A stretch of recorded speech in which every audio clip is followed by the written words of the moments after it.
Hey everybody, This is Kim. and this is Cal. You're listening to Shiny Things.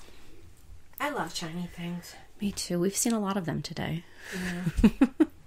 We do tend to get sidetracked more often when we haven't been together for a while. Well, we don't really have a lot of business, right? Other than... Well, we do about our, not really retiring. Oh, we're going to Disney our shit. Yeah. We're putting it into the vault, people. Not all of it. Just some of it.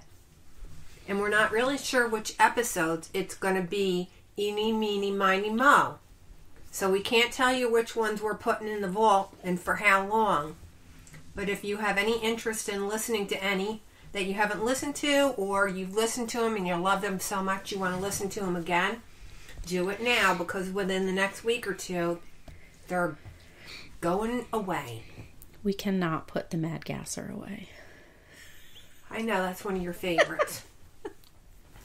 I'm not really sure which ones I want to put away yet. That's why I figured we could do a eeny, meeny, miny, mo. That works. So, Callie, today, did you ever hear of a little girl named Polly Klaas? I have not. So, back in October of 93, well, let's start from the beginning. Yes. So, it was October 1993 in a town called Petaluma, California, where 12-year-old Polly and her 6-year-old stepsister Annie lived with their mom, Eve.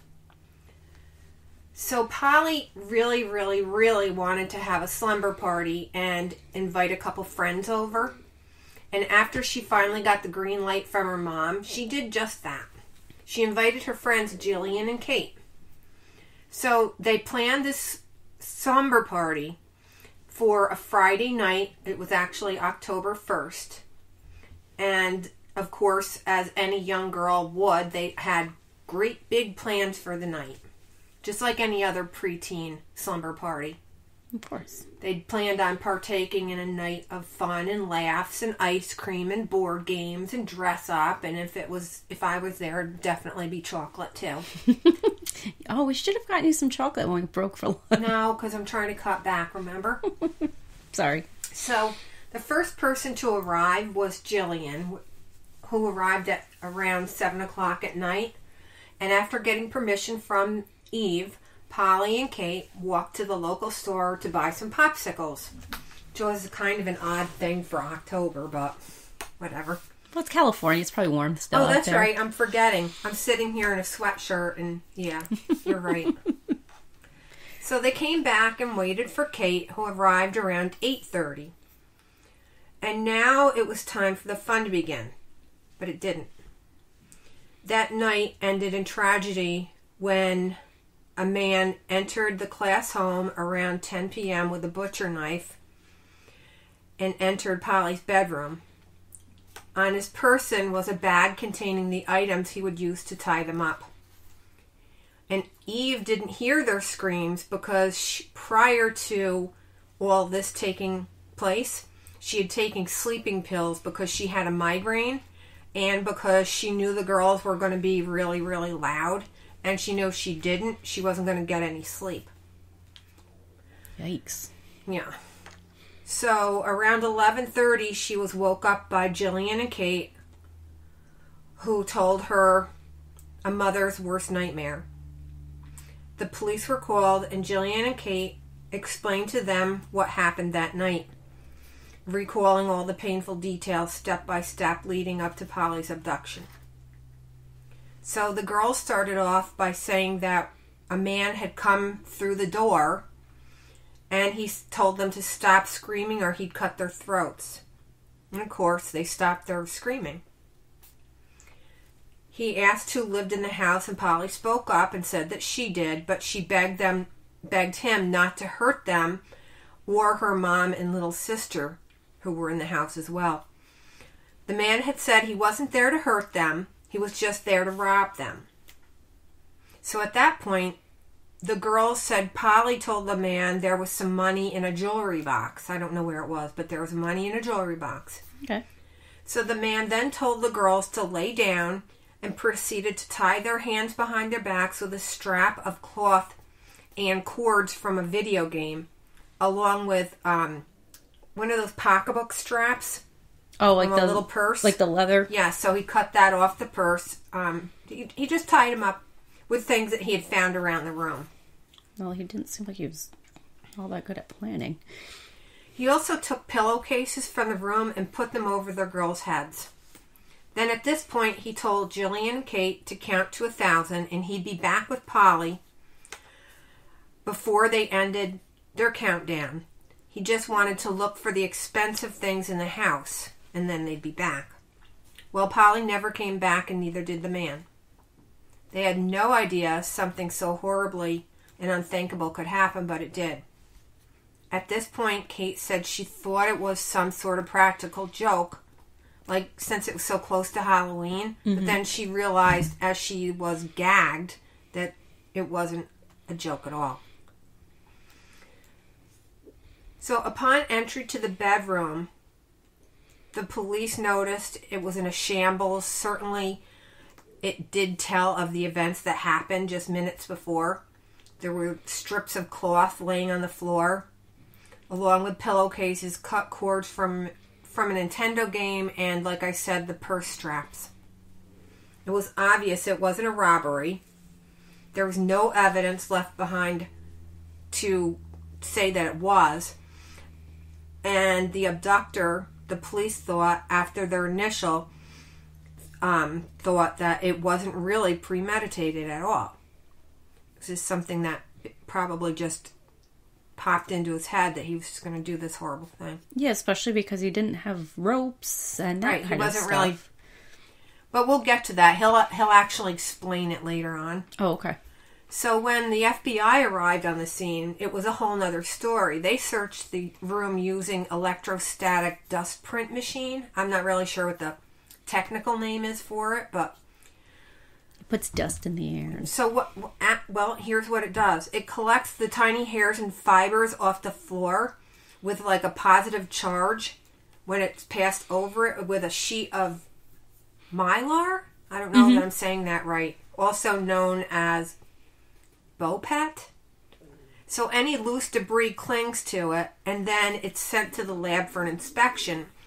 And even though the police had already dusted for fingerprints, they didn't have the advanced equipment that the FBI used, along with their fluorescent powder that, when combined with a distinct ultraviolet light and amber-colored goggles, illuminated things that otherwise would remain hidden. So they were way more high-tech than the police. Right, and this was 93, you said, right? Correct. They also found a partial palm print on the headboard of the bed where he must have leaned forward to possibly grab at a pillowcase. Oh, okay. So whatever he did, he left a palm print behind, unbeknownst to him or the police prior to the FBI.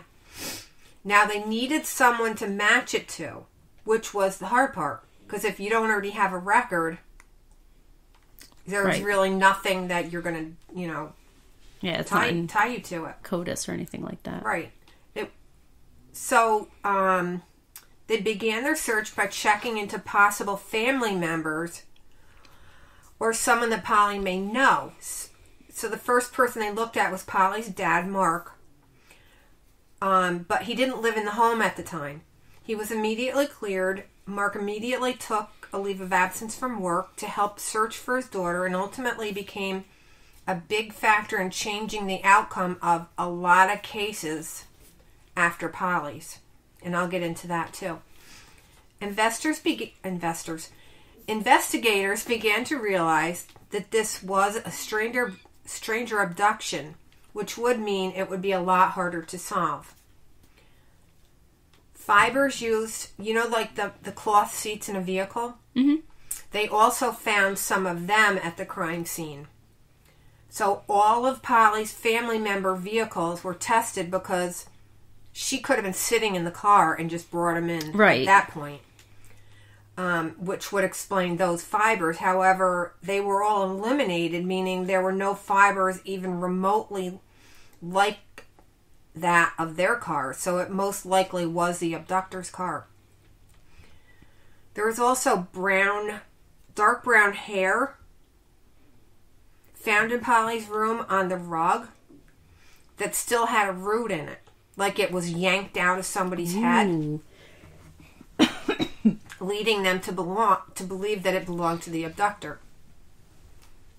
They had all this evidence and yet didn't know where to even begin to start looking, since it was a stranger abduction with no real starting point. So by dawn, more than 100 agents and officers had begun the search for Polly and her abductor. Over the next 2 months, about 4,000 people volunteered to help in the search for Polly. It was like this thing went all over the place, and I'm going to tell you how that happened. In the meantime, they used helicopters and canines. They searched on foot. They searched anywhere and everywhere, but found no sign of Polly. People all over the world knew about Polly's case right from the beginning, because normally when media gets a hold of a case, it's spread through the local newspapers. But because the internet was up and coming at the time, the story went worldwide because of 2 local residents who basically went to the police and said, if you put Polly's missing persons poster online and digitalize it, a lot more people will see her picture and the sketch of the abductor. So it'd be faster spread and more people will be aware of Polly's disappearance. That's a good idea. So for the first time, that's what happened with the help of a computer columnist. And in no time, they were actually able to send the poster out to more than 20 million users. So if the abductor took Polly to a different state or country, more people would be aware of it that much faster. Now, I think I skipped over the part where, because I said they put up a sketch of the abductor. Mm-hmm. The girls had been taken in when they were explaining what happened, and they gave a description, and that's how they were able to come up with that. Okay. Yeah, because he didn't put the pillowcases on their heads immediately. No.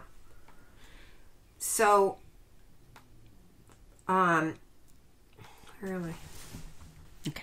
Since this case, there's been so many different resources created online. For instance, like the Charlie Project. Have you ever heard of that? Mm-mm. So you can see all kinds of missing persons posters on this whenever you want. And for the first big break, it actually happened in abductors in a crime in general. So it was where missing persons were up there, and it'd be like one specific area that you could see all these missing people and their information. So it was like a starting point for basically for all the country. And so they put it up there as well, and they put the caption, "Have you seen us?" So they had Polly's picture next to the abductor's sketch. So if you see Polly or you see the abductor, either way, you're going to get some answers. They also sent it out to supermarkets and truck stops all over the country so they could post it on their bulletin board. Sort of like Walmart, when you go in there, or Sam's Club, they have the missing children's and everything. And I always take the time to look at that board because you never know. Right.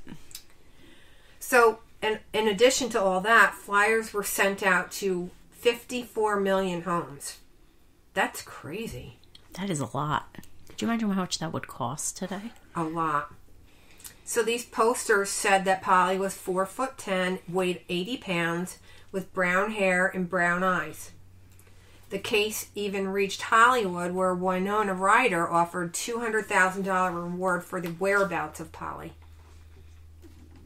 I think she felt close to it because she actually grew up in Petaluma.